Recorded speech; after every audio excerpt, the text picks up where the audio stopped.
before they ever knew each other, before their lives crossed in any real way. Two strangers, living on opposite sides of the world, began writing to someone they believed did not exist. But they were wrong. She lived in a small apartment in Paris, lonely but not alone, quiet but full of feelings she never dared to speak.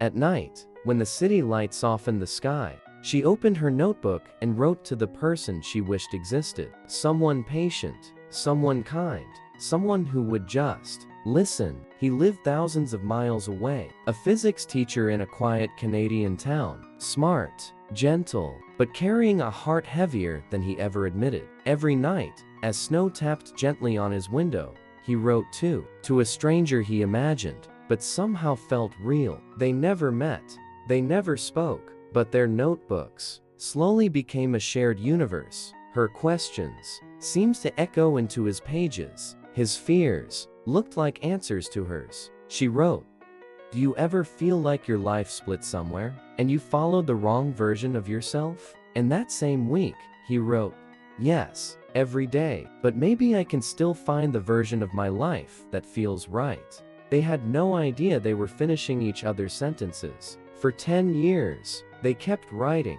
through heartbreak, through victories, through seasons that changed them in quiet, invisible ways. And yet, they never crossed paths, not even once, until one day, both of them made the same decision: to donate their journals to a tiny bookstore that collected anonymous stories. A coincidence? Maybe.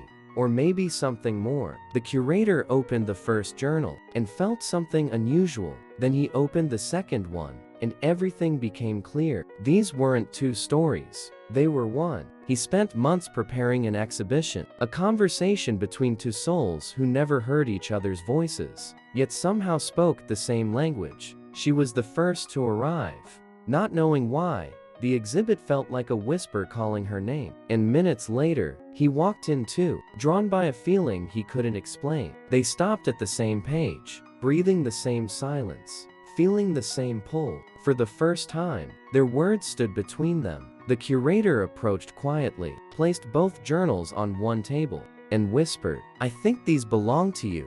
They finally looked at each other, and in that moment, they understood. They weren't writing to imaginary people. They were writing to the missing piece of their own story. Some conversations don't need to be spoken to change a life forever, but when they finally happen, they feel like coming home.